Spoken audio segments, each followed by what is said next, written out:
Today's lecture will be a continuation of things left over from the last talk. We spoke yesterday about the first, second, and third stages or tetrads of Anapanasati. There remains for us to speak about the fourth stage or tetrad today. Before getting into this fourth area of practice, I'd like to make some understanding of certain words, certain terms which are generally misunderstood. For example, terms like attending to the breathing, paying attention to the breathing.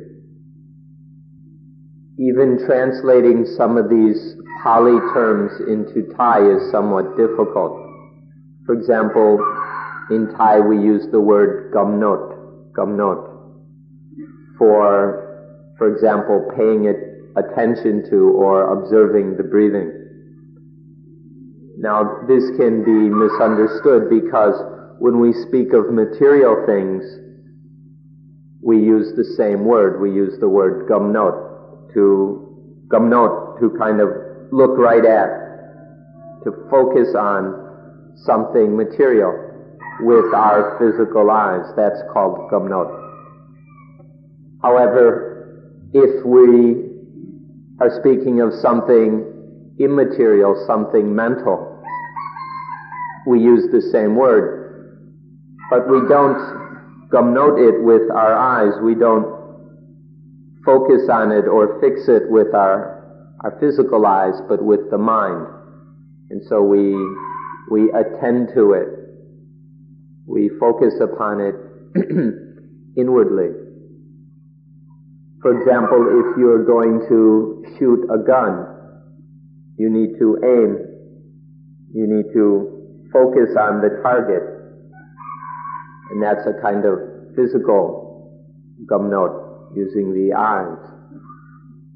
But in practicing Anapanasati, it's not an outward kind of aim and focus, but it's inward. So to find the proper word in English is not always easy, and we're leaving it up to Pansantikaro to figure out the word, which he's not quite sure of. We can use the word, in gamnot there's a sense of to focus and to aim one's attention at something. But it also has a sense of to scrutinize.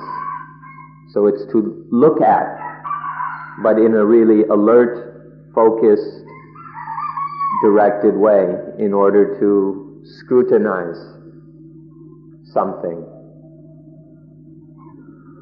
Another source of confusion is the thing or things which are attended to, which are scrutinized.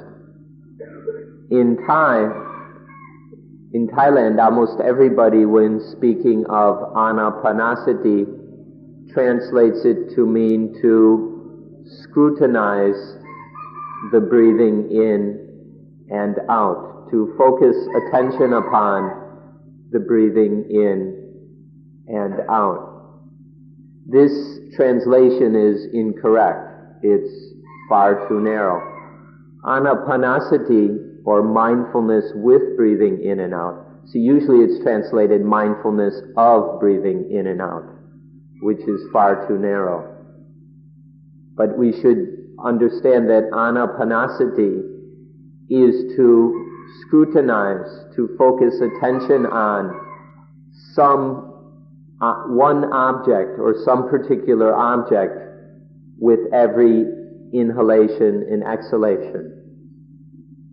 So with every in-breath and every out-breath, one focuses attention and scrutinizes something that's worth learning about, something important or valuable in life. So it doesn't mean just focusing attention on the breathing. In fact, we can focus attention on anything. And it is Anapanasati if we do so while breathing in and out, while being aware of breathing in and out. So we need to have a proper understanding of the things which are scrutinized. It's anything of value, but we do this while breathing in and breathing out. Now you all know quite well by now that there are, in the systematic practice of Anapanasati as taught by the Buddha, there are 16 lessons or objects. And obviously, many of these are not simply focusing attention on the breathing. So you can see quite obviously that mindfulness with breathing is to scrutinize one of these 16 lessons at a time with every in-breath and every out-breath. Now, if we speak of Anapanasati in general, we could speak of any kind of object. But when we speak about it as the system taught by the Buddha, then there are these 16 specific objects which we focus upon, which we scrutinize with every in-breath and out-breath. For example, if we look at the first lesson of the first Tetrad, which is knowing the long breathing while breathing in and out. Now, a lot of confusion usually arises here. Now, the words are to know the long breathing. But then one must ask, is one scrutinizing the breathing itself, or is one scrutinizing the longness of the breathing? Now, of course, the two are not, you can't separate them totally. But the emphasis here is on the longness. We're not just focusing on the breathing now in lesson 1. We're focusing on the longness and the reactions to the longness in the mind. What kind of influence or reaction does this longness bring up in the mind? But because it's necessary to speak of the long breathing, otherwise people won't know what kind of longness to focus on, then this leads to confusion. People then just focus on the breathing. They assume that it's just mindfulness of the breathing. But in fact, even in this very first lesson, the attention is not exactly on the breathing, it's just on the breathing itself. The emphasis is much more on the longness of the breathing. Yet we focus on this, we scrutinize this longness and the influences it has while breathing in and out. The second lesson is knowing the short breathing. And so now one scrutinizes the short breathing. But one isn't, once again, the emphasis is on the shortness. So one is scrutinizing the shortness of the breathing, just as in lesson 1 we scrutinized the longness. Now, in focusing attention on this shortness, one comes to see the very important fact that the short breathing is totally different than the long breathing. If we just focus attention on the breathing, whether it's long or short, the breathing is pretty much the same. It comes in the same place. The movements are largely the same. The difference is in the shortness as opposed to the longness.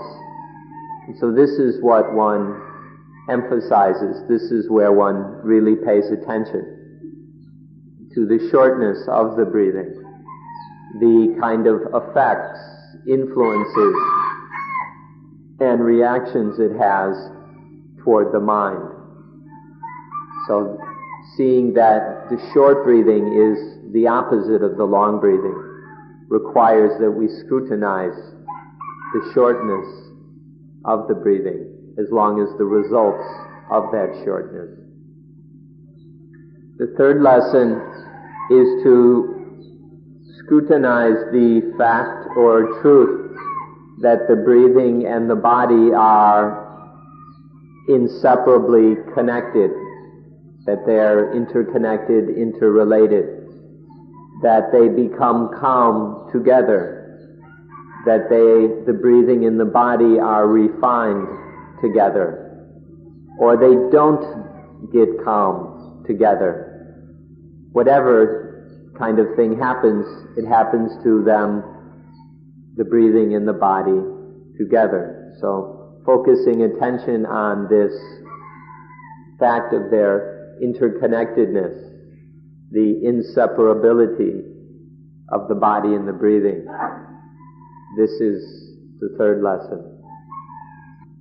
The fourth object or lesson is to calm the breathing, to calm down the breathing, and then the body calms down. And so one focuses attention on the fact that the body calms down as the breathing is calmed. This is the object of lesson 4.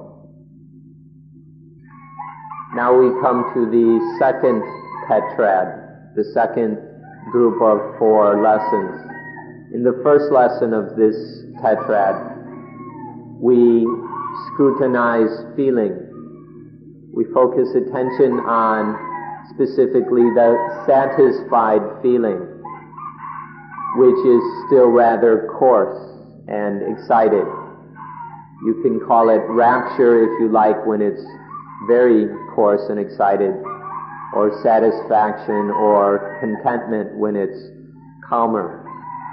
But all the kinds of coarse kinds of satisfaction or gratification, these are called piti, and this is what is scrutinized in the first lesson of the second Tetrad. In the next lesson, one scrutinizes the kind of satisfaction that is very refined, that has calmed down, is truly peaceful and cool. We can call this happiness, or if we wish. But the emphasis is now the kind of satisfaction that is truly calm and peaceful. The satisfaction of piti is stimulating. It makes one shake and tremble and sometimes even hop and jump. Whereas the satisfied feeling in lesson 6 is now very refined, very gentle, very peaceful. This is the object of the second lesson of this Tetrad. In the third lesson, it begins to have a bit of vipassana or insight involved. In this one, we scrutinize the fact that the feelings, especially piti and sukha, that these concoct the thinking, the thoughts. Now in the Pali, it's just said that they are the concoctors of the mind. These are the things that condition the mind. But the meaning is that it conditions, concocts the thoughts and thinking. It's feeling that conditions desire. And desire in turn conditions all the kinds of thinking. The thoughts that arise, the kind of line or trend of thought of the thinking, this comes from desire. but the thing that conditions the desire is feeling. And so therefore we say that feeling is the concoctor of the mind, of the thinking. Studying this fact is the third lesson. In the fourth lesson, we observe or focus attention on the fact that by lessening the strength of the feelings, the strength of the thinking is lessened. By weakening the power of the feelings, or the energy of the feelings, then the energy of the thinking is weakened. One observes this fact until one is able to weaken the power and strength of the feelings in ways that are appropriate to the situation and to one's needs. And so that one is able to weaken certain aspects of the feelings, and then certain aspects of the thinking will weaken or slow down. If one calms certain aspects of the feelings, then certain aspects of the thinking calms. And we can explore this more and more until we have total mastery over the feelings. We can weaken them to the point they are totally calm. And that means the thinking can stop. One can have such mastery over the feelings that the thinking stops, that for a while, as long as the feelings are kept calm, there will be no thinking, because there's nothing to stir it up. There's nothing to concoct the feeling. So one learns how to weaken the strength of the feelings to lessen their energy in order to weaken the strength and energy of the thought. One explores this, one scrutinizes this until there is mastery over the feelings. Now you can see quite clearly that each of these four lessons has a different focus of attention. We're scrutinizing different things. In the first lesson, we focus attention on the excited kinds of satisfaction. In the second lesson, on the calm, refined kinds of satisfaction. In the third lesson, we scrutinize the fact that the feelings concoct the mind. And then in the fourth, we focus attention on the fact that by lessening the feelings, the power of the thinking lessens. Now we come to the third tetrad, which deals with the mind directly. In this one, the first lesson is to scrutinize the different states of mind which arise, the different kinds of mind, which is to focus attention on the different characteristics or qualities of these different states of mind. For example, whether the mind has lust or is free of lust, whether there is anger in the mind or not, whether there is delusion or not, and so on. There are these different states of mind, and one scrutinizes them in order to see the different kinds of mind that can arise. One, of course, is focusing attention on the characteristics of each of these states of mind. The second lesson here is to make the mind joyful, to gladden the mind as we require. In the third lesson, we make the mind concentrated as we require. This means that any level or degree of concentration that we need, we can do that until this is totally within our grasp, within our power. And so that the mind has the qualities of purity, stability, and activity, so that these three qualities are fully within our control. This is the object of the third lesson. In the fourth lesson of this tetrad, we learn to control the things that we shouldn't have in the mind, the things that ought not to be in the mind. This is a good phrase to use because it's very general. It includes a lot of different things. So to control the mind in order to get rid of or to release all the things that don't belong in the mind. We release them, we free the mind from these things. This is the fourth lesson of the third tetrad. Some examples are love, anger, hatred, fear. To be able to chase away these things which don't belong in the mind, so that even if only temporarily, the mind is free of these things. So you can see in all of these lessons we've mentioned that there's a different object to every one. It's not just being mindful of the breathing. If that's all that we were doing, it would be the same lesson.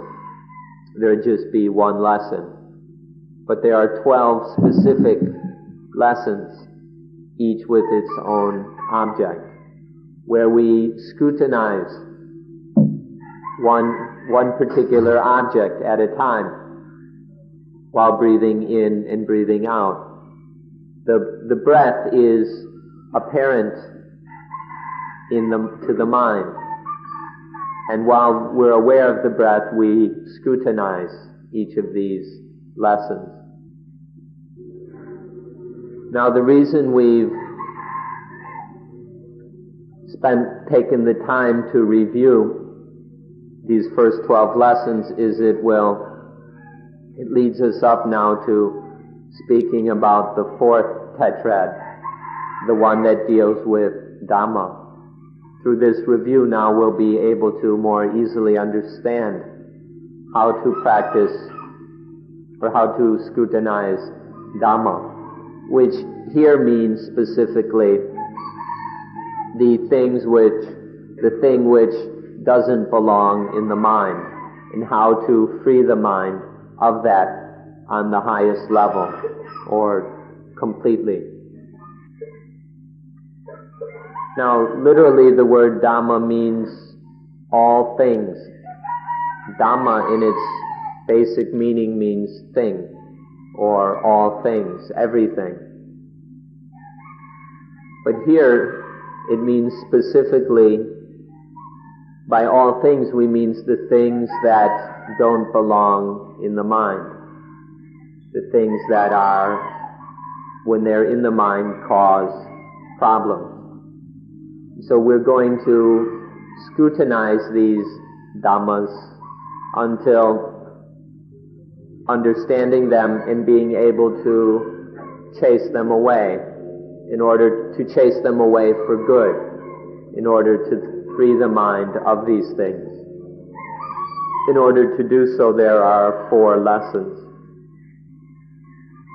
Now, here, when we're speaking of things that don't belong in the mind, we can say more simply, this means the problems that exist in the mind. It's too much to go and have to scrutinize everything. Everything is practically infinite. It would take quite a long time. And it's unnecessary to study or scrutinize everything. What we need to particularly scrutinize are the things that are problems for us. This is what we need to understand and be able to deal with. So when we speak of things that don't belong in the mind, we mean our problems, things that are problems in our minds. The first lesson here is to contemplate the impermanence of these problems. That means contemplate the things which attachment has seized onto. Whatever attachment has grabbed, that becomes our problem. And to contemplate the impermanence of the objects of attachment until we're able to chase away the problem, until contemplating the impermanence of that object of attachment seizes the problem, ends the problem, so that that thing ceases to be dangerous or harmful for us. Although this lesson is specifically called contemplating impermanence, you need to understand that impermanence, to truly see impermanence, includes seeing a number of other things as well. That the more clearly and deeply one sees impermanence, this will lead to seeing other things as well. And so that that insight into impermanence successively leads to other insights, which are kind of reactions or automatic results of seeing insight, or of seeing impermanence. Impermanence means that things are changing all the time. They're continually changing. And this is because everything comes from causes and conditions. All things depend on other things. And when the causes of things are changing, then the things themselves will be changing. Observing that all things are constantly changing because they depend on causes and conditions which are continually changing is to see the necessary impermanence of things. It doesn't hurt to mention at this point the Greek philosopher Heraclitus, whose central teaching was everything flows, or in Greek, panta re, everything flows. He made a big deal out of this teaching of impermanence, but he didn't take it any deeper, and so things just got stuck at that point and didn't develop any further than teaching impermanence. And unfortunately, many of his contemporaries considered him crazy, although that was for other reasons. The Buddha didn't stop at the insight into impermanence. He saw that the fact that we must live with impermanent things, the fact that life is nothing but impermanent things, brings dukkha, that it is inherently painful living amidst all these impermanent things because they keep biting us. The impermanence keeps biting us and is therefore painful. In all these things that make up our lives, there's nothing that can, that stays still long enough to be owned or controlled. That the fact that there aren't any selves makes things inherently painful for us. This word dukkha or dukkhang can be a bit difficult to translate into English in order to get all of its meaning. Literally, it means ugly or hateful, because all these things that are changing, they just turn around and bite us. They're biting us. This change of things keeps biting us. And this is why they're said to be dukkha, or ugly, hateful. Because in this biting, there's a great deal of pain. When things are impermanent and have this inherent ugliness or painfulness to them, there's nothing that we can make a deal with. If you try to make a deal with anything to have it be the way you want, you just can't find something to make the bargain with. Because things are changing like this, because of this inherent ugliness, they lack anything stable. Things are empty of anything really secure or stable that we can control or own, or that we can make our deal with. And so they are said to be anatta, not self. If things had selves, we could make deals with them. If they really had some stable or secure substance, we could make our little agreements and have them be the way we want them to be. But that's not how things are. They lack this kind of substance or self. And so we're unable to make these agreements. Things just don't work out the way we want them to. And so we emphasize that they are not self. Even further, this quality of not self also refers to the fact that things are not only, impermanent things not only bite us, they bite themselves. That they are painful within themselves. And so they are said to be not self. This is the result of impermanence. Anatta is directly resulting from impermanence. The facts of impermanence, this inherent painfulness and not self, are just the way things ordinarily are. This is the ordinary natural state of things, which in Pali is called Dhammatitata. Dhammatitata. It's just the way things are. There's nothing supernatural or strange about these facts. This is just the natural ordinariness of things, which again results from impermanence, from the basic fact of impermanence. And then why are things ordinarily like that? The reason is because the law of nature makes them that way. The law of nature controls things such that they are like that.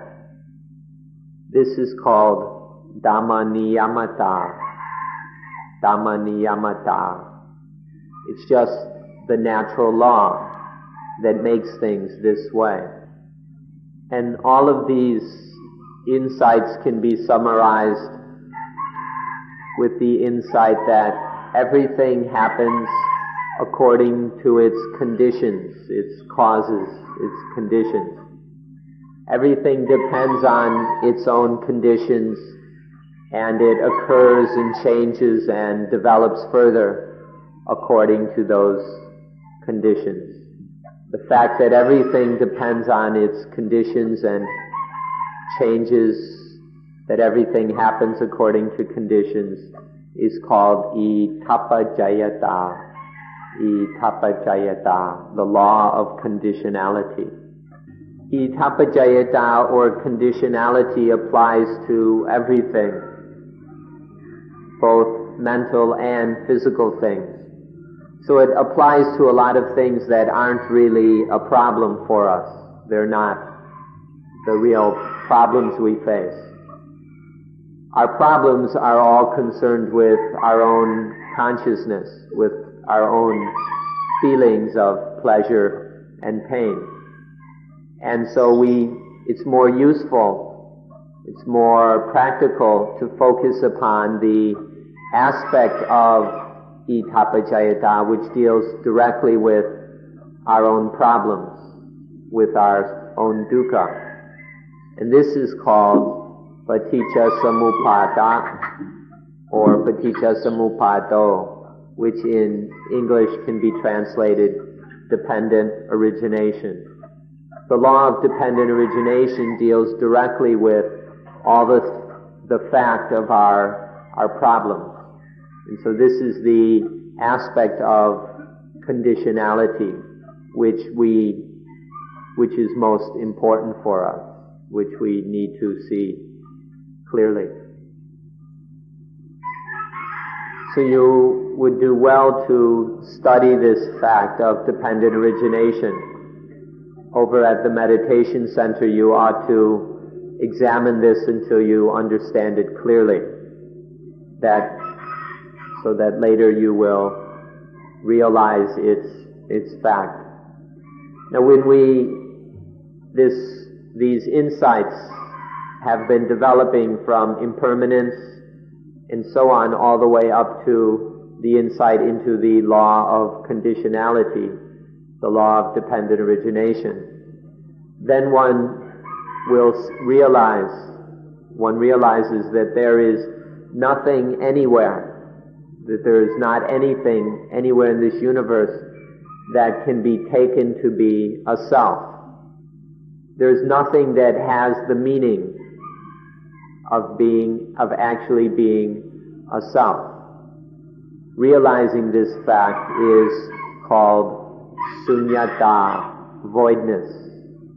To realize the voidness of all things, that everything is void of anything that can be taken to be a self or a soul, that all things lack the meaning or the value or the reality that can be taken to be a self, and so they are said to be void of self. Realizing this fact of sunyata is very important, because this is the heart of the Dhamma which can quench our dukkha. Even our bodies, even our minds, even these lives here, even our very own lives, all of these are void of anything that can really be called a self. In the lesson that we've suggested to you of walking from the center to here without a walker, this is an excellent way to study the fact of sunyata. Walking without a walker, just to walk as a natural activity. Walking is just something that the body and the mind does. It's one of the capabilities of life, to walk.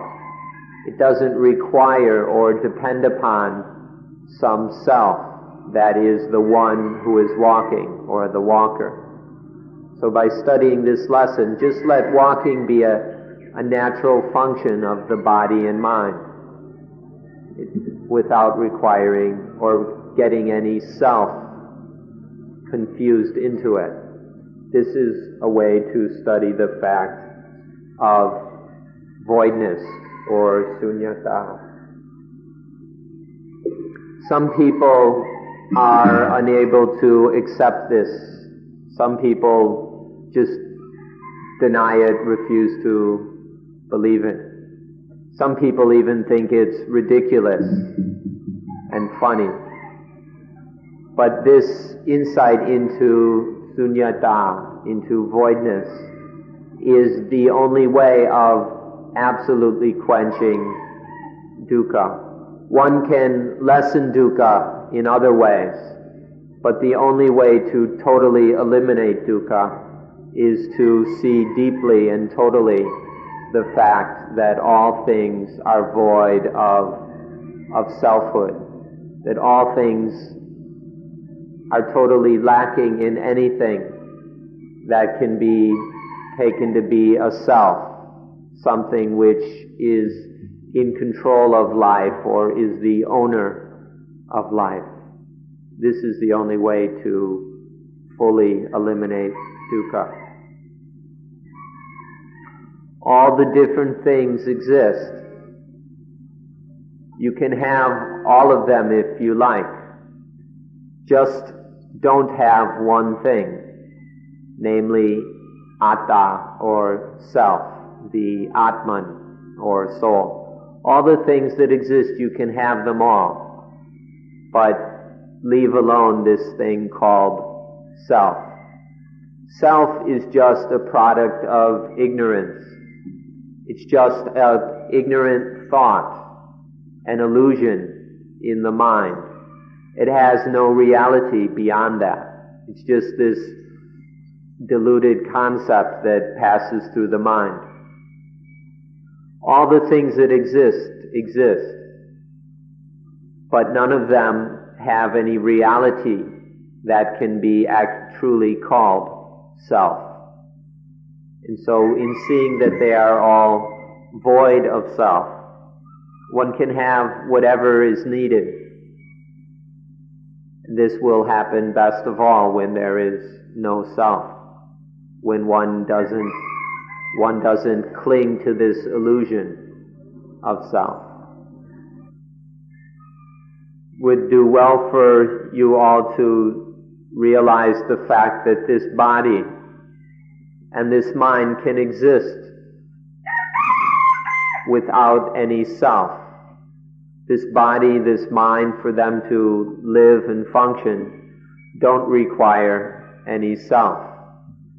They arise dependent on natural conditions and causes, and they will continue and change dependent on those conditions and causes. But none of this requires any self. When we realize this fact, then we will stop clinging to the illusion that there is a self, to the false belief that we need a self, that we have to be a self or have a self. When we can see that these bodies and minds are naturally void of self, then we can live without the dukkha created by self. One should observe the animals and see that they can perform the functions of life without any self. The trees and plants can carry out the functions of their lives without requiring any self. One can observe that body and mind functions naturally, carrying out all the things, all the responsibilities and duties of life naturally, according to the law of nature, without there being any self. When we see this, then we can live without the illusion and burden and pain of taking these things to be self.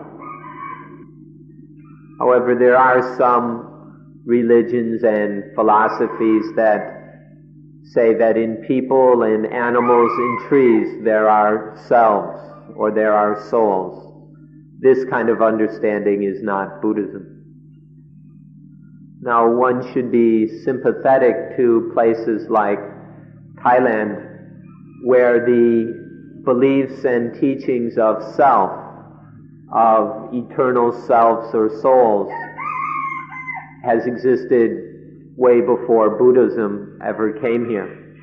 And then when Buddhism arrived, this teaching of not-self then has had to struggle against the old belief that there are selves, that things are self.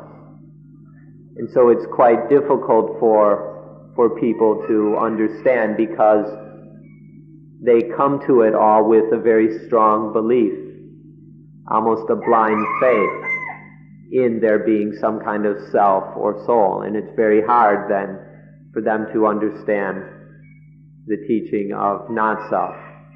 This kind of situation probably exists in most other places as well. And so one needs to be sympathetic to this difficulty of getting the message across for people to understand not self. Because if we look, we'll see that the instincts already promote from the start a sense of self, a belief in self. And then the way people are raised, the way we are educated strengthens this belief in self. Especially religious education in most places makes the belief in self very strong. So when we recognize this, one becomes sympathetic that it's quite hard for people to understand and see not self.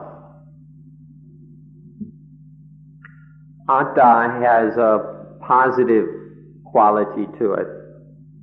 The word atta is a positive word. Anatta has a negative quality, and it's a negative word. And so people have a natural inclination towards atta, towards self, rather than not self. People are always inclined towards the positive. And so this makes for further difficulties in the understanding of not self. The one who has seen fully the fact of voidness then realizes that things are just thus. Things are just this way. They're just thus. This is called tathata or tatata, thusness or suchness. Things are such. They're not like this or like that. They're merely like thus.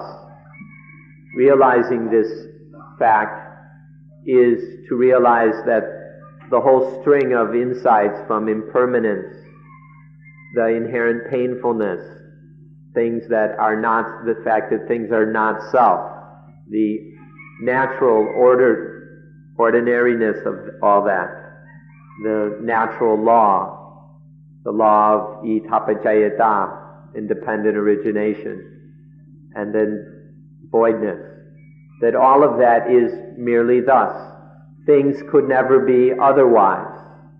There's no way that things could be any other way. It's just the way things are. They're merely thus. They're just such. This is the realization of the Arahant, of the perfected human being, of the highest level of human life, of the Buddha, to realize this.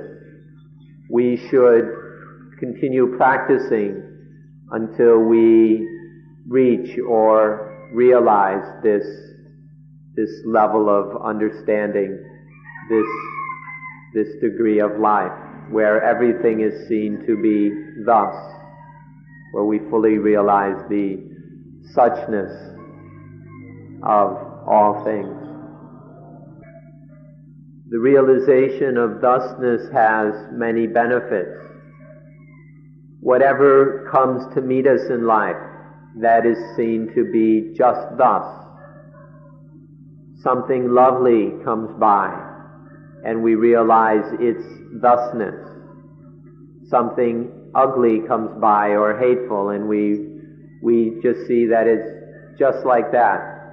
Something frightening appears, and one just realizes it's merely thus. Everything that meets us, we send it back with the realization of thusness, suchness.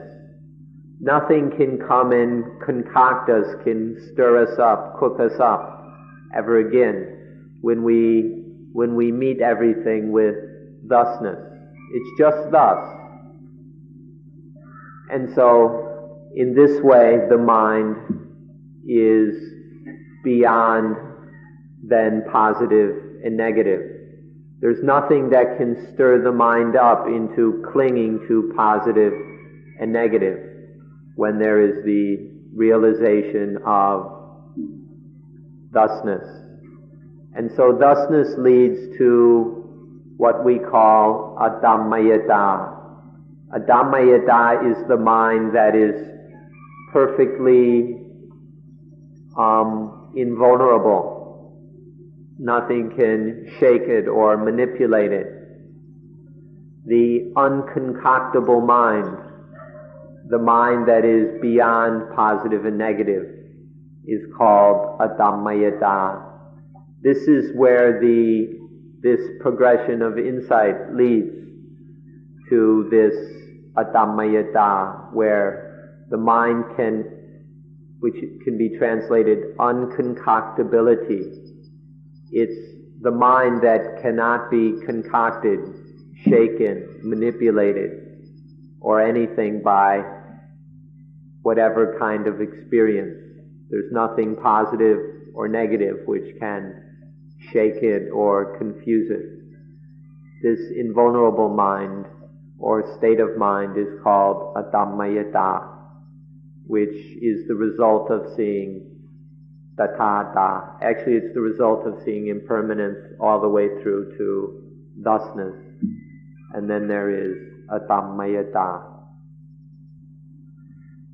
Then there won't, for that person who has realized a Dhammayata, there won't be the words profit in loss or honor and dishonor anymore. This person won't be tricked into these kind of words. There won't be the words positive and negative. There won't even be the words living or not living. And then what problems can exist when there is this Adhammayata? Where could there be any problem? What could be a problem for us? And so this is where our study and practice is completed, is perfected in Adhammayata. But what's marvelous about all this, about especially Adhammayata, is that there is still intelligence to deal with all the situations and responsibilities of life. But now none of these become a problem. There's no more ignorance and attachment turning things into dukkha. And so there always remains this intelligence, a natural mindfulness and wisdom with which to live life. When there is this level of life, you should understand the meaning of the word arahant. This is the level of life of the arahant, the human being perfected. The human perfected, which we can say is life where nothing wrong can be done, where no errors can be made.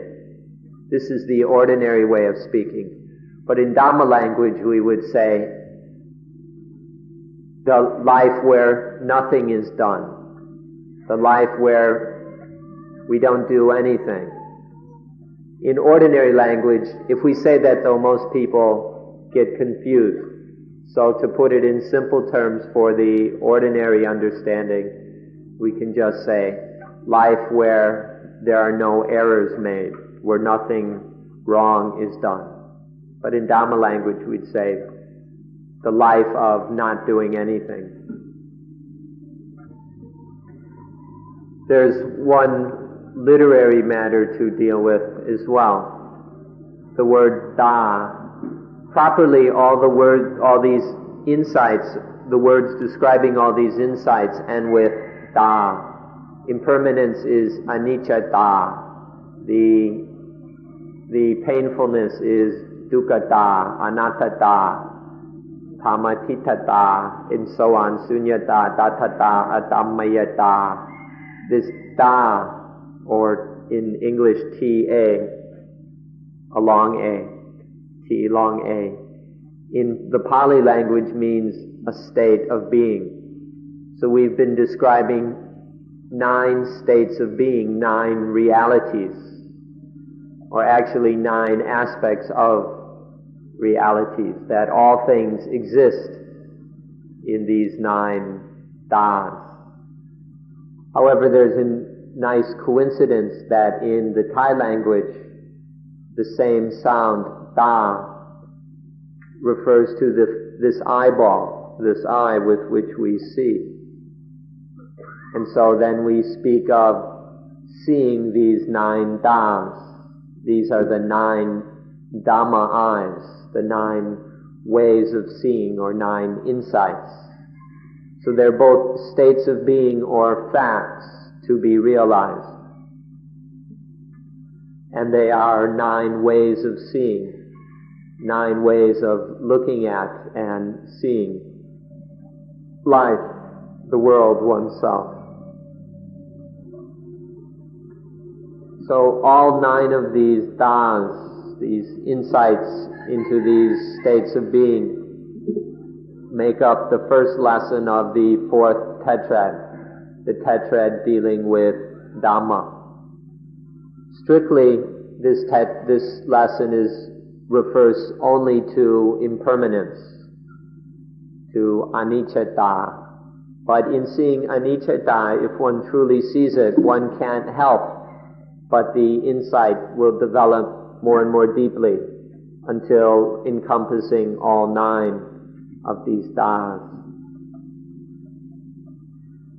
Now, the quite marvelous and enormously important result of realizing these 9 das is that the attachment, the clinging that we have had towards all kinds of different things, the clinging to them as being I and mine, this begins to dissolve, it begins to weaken and fade away. This fading away of attachment, which is a result of realization of the 9 das, is called viraka. This contemplating this fact of viraka, the fading away of attachment, is the object of the 2nd lesson of this final Tetrad. Observing, watching, scrutinizing more and more deeply, contemplating this fact of fading away is the 2nd lesson here. Now, when things fade away and fade away and fade away, especially when this attachment is fading away, eventually it ends, it's gone, it's finished. Contemplating that the attachment fades away until it ends, until it is quenched or extinguished. This is called nirodha. Nirodha is this quenching or cessation of attachment. But when attachment is quenched, when attachment ceases, then dukkha ceases. Because attachment is the cause of all of our dukkha. When that attachment to all these different things as being I and mine fades away and then ends, then all dukkha is quenched, is extinguished. Contemplating this fact, watching that things fade away until the attachment fades away until it ends, and that thereby dukkha ends. This is the 3rd lesson of this Tetrad, contemplating the nirodha, the fading away, or the quenching or cessation of dukkha. There's a little phrase here which is quite useful. In Thai it's mot banha. Banha means both problem or trouble and question. Mot is to end or finish. So now in lesson 3, all of our problems end and all of our questions end as well. This is the end or the finish of all of our problems and questions. This is a very nice phrase. It has a very wonderful meaning. That all one's problems in questions end, right here. This is where all of our Dhamma practice is leading to the ending of all of our problems. All of our questions are ended as well.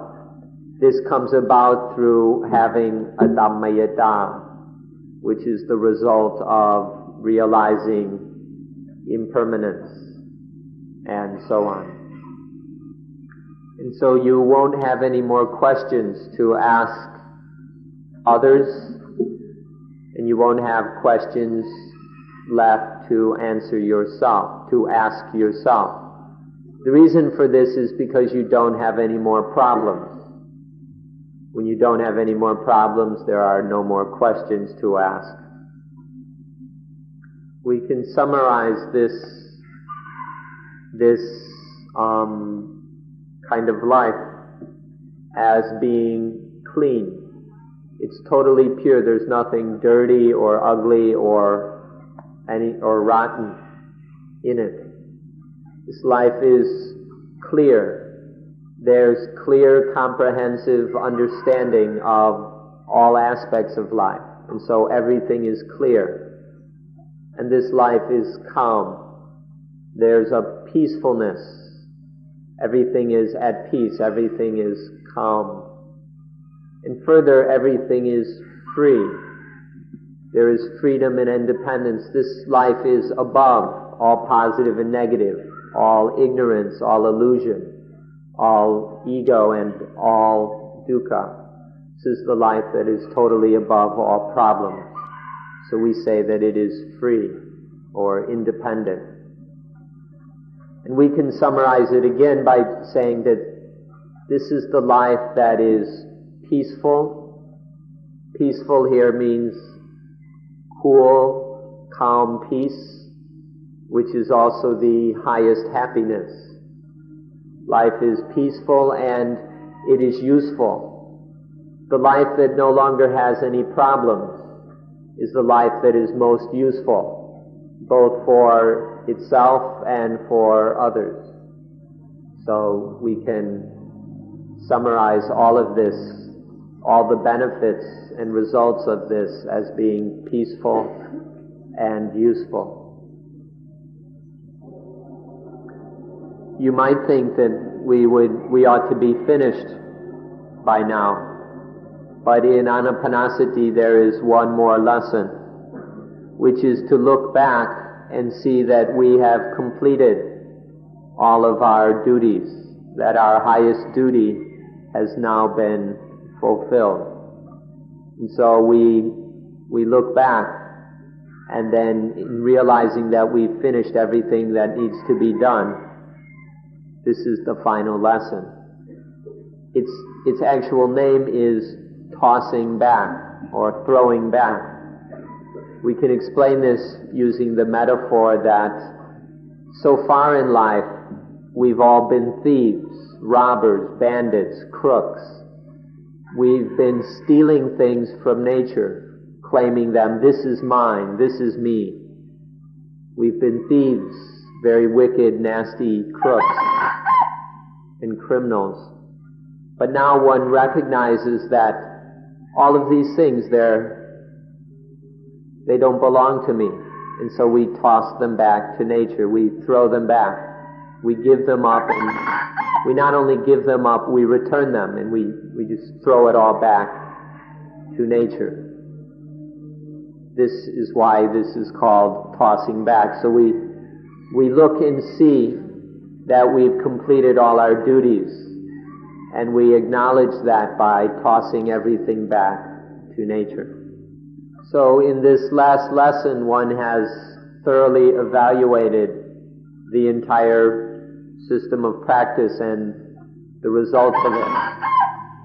And so the final result is that one is finished. It's done. It's complete. Another way of stating this is the result of this last lesson is that all bhava, all existence is finished.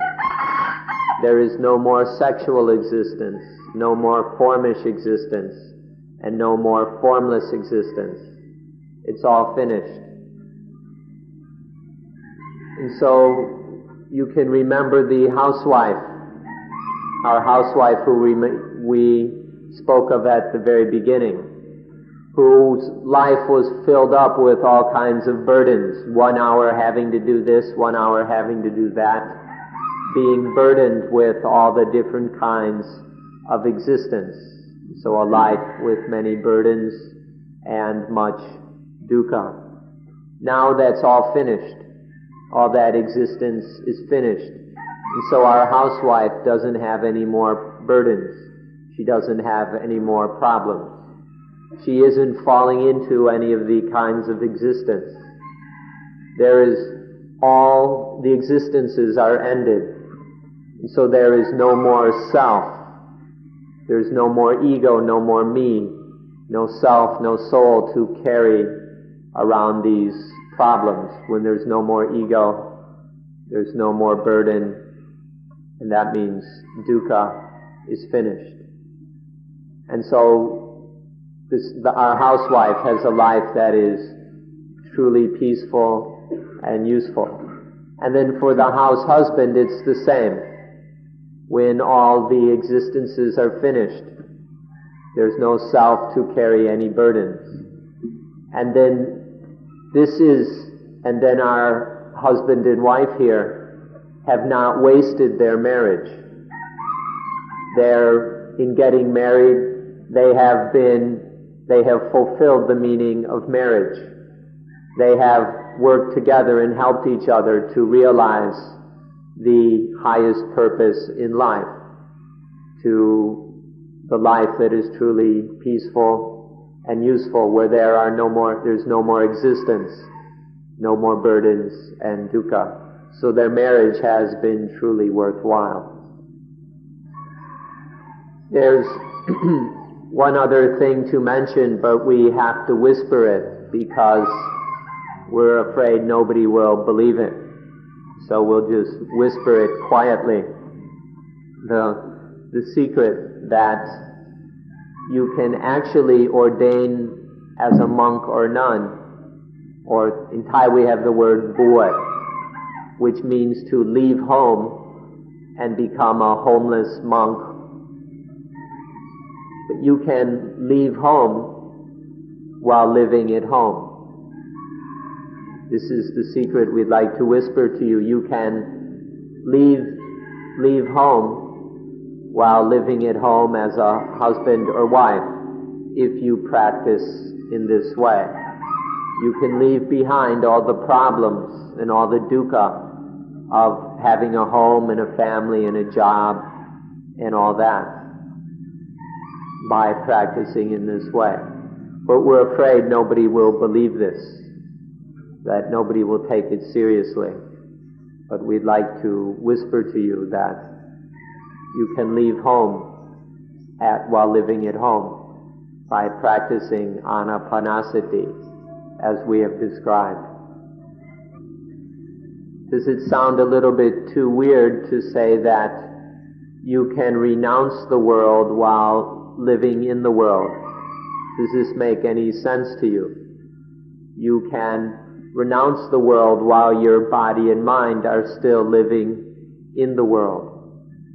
This is the meaning of emancipation or liberation. When you've reached the highest level of practice, then you'll understand what it is to renounce the world while still living in the world. We've spoken at quite some length to make it very clear and to avoid the misunderstanding that we are not practicing mindfulness of breathing. As it is often called mindfulness of breathing, that's not what we're doing. We're not just scrutinizing the breathing. We're practicing mindfulness with breathing. We're scrutinizing these different objects one by one while breathing in and out. We take up one particular lesson and do this while breathing in and out. So one is not just practicing mindfulness of breathing. but it's mindfulness with breathing. Mindfulness and mindful scrutiny of these 16 things which need to be understood. Not one of them repeats the others. So it's not just doing the same thing over and over again, but there are these 16 different objects. So we have tried to make this very clear, that this is mindfulness with breathing, not mindfulness of breathing. So we hope that you will understand this correctly in order to be able to practice successfully for the highest benefit. Another way to put it is that we have perfect and automatic mindfulness and ready wisdom, sati and sampajanya, every time we breathe in and breathe out. With every inhalation and exhalation, there is automatic mindfulness and ready wisdom. This is what Anapanasati, or mindfulness with breathing, is. So thank you all for being very good listeners. You've been very patient. Thank you.